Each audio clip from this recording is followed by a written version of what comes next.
हाथी और सियार की कहानी। चंदनवन एक बहुत ही बड़ा घना जंगल था। जंगल में सभी प्रकार के जानवर रहते थे। जंगल में मोती नाम का एक हाथी भी रहता था। मोती हाथी का शरीर काफ़ी बड़ा था। एक बार चंदनवन में दूसरे वन से घूमते घूमते एक सियार आ गया। सियार ने जब मोती हाथी को देखा तब उसके मुंह में पानी आ गया। पानी आने लगा।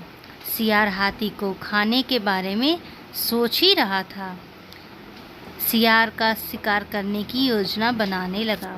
वह हाथी को मारकर खाने की सोचने लगा कि यह हाथी बहुत ही बड़ा है। अगर मैं इसका शिकार कर लूं तब मुझे कई दिनों तक भोजन की तलाश में भटकना ही नहीं पड़ेगा। ऐसा सोचकर सियार हाथी के पास गया और उससे बोला, हाथी दादा, हमारे जंगल में कोई राजा नहीं है। हमारे जंगल के सभी जानवर चाहते हैं कि कोई बड़ा और समझदार जानवर हमारे जंगल का राजा बने। आप बड़े और समझदार दोनों हैं। क्या आप हमारे जंगल का राजा बनना पसंद करेंगे? सियार की बातें सुनकर हाथी बहुत ही खुश हो गया। उसने राजा बनने के लिए हाँ बोल दिया। इस पर सियार ने हाथी को अपने साथ चलने के लिए बोला। हाथी राजा बनने की खुशी में झूमते हुए सियार के साथ जाने के लिए वह हाथी तैयार हो गया। सियार हाथी को ऐसे तालाब में ले गया जिस तालाब में दलदल था, जहाँ से वो हाथी जल्दी आ ही नहीं सकता था। हाथी लेकिन राजा बनने की खुशी में इतना मस्त था कि वह बिना सोचे समझे तालाब में उतर गया। जैसे ही हाथी दलदल में चला गया और तालाब में उतरा, हाथी के पैर दलदल में धंसने लगे। उसने सियार से बोला, तुम मुझे कैसे तालाब में ले आए हो? मेरी मदद करो, मेरे पैर दलदल में धंस गए हैं।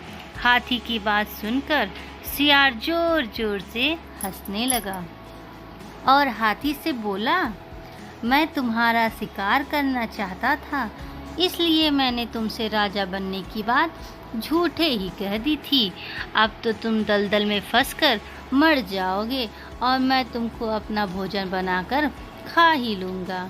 सियार की बात सुनकर हाथी की आंखों में आंसू आ गए और उसने बाहर निकलने की बहुत ही कोशिश की, लेकिन सियार ने बाहर निकलने की विनती की, लेकिन सियार ने उसकी कोई भी मदद नहीं की और हाथी कुछ देर के बाद वह मर गया। हाथी के मरने के बाद सियार हाथी को खाने के लालच में उसकी पीठ पर चढ़ गया। हाथी खाने के लालच में सियार यह भूल गया कि वह भी हाथी के साथ दलदल में ही नीचे जा रहा था और अंत में सियार भी हाथी के साथ धीरे धीरे दलदल में फंसकर वह भी मर गया। इस कहानी से हमें यह शिक्षा मिलती है कि जो दूसरों के लिए बुरा करता है उससे उसके साथ भी बुरा होता है। इसलिए हमें जीवन में कभी भी किसी के साथ बुरा नहीं करना चाहिए। अगर हम किसी के साथ बुरा करते हैं तो हमें भी अपने साथ ऐसा होने के लिए तैयार होना चाहिए, क्योंकि बुरे कर्म का बुरा ही फल होता है। इसलिए किसी के साथ बुरा ना करें। आपको हमारी ये कहानी कैसी लगी? आप हमें इससे क्या सीखें? कमेंट में ज़रूर बताइए। वीडियो को लाइक करिए और चैनल को सब्सक्राइब करिए। अगली वीडियो में मिले।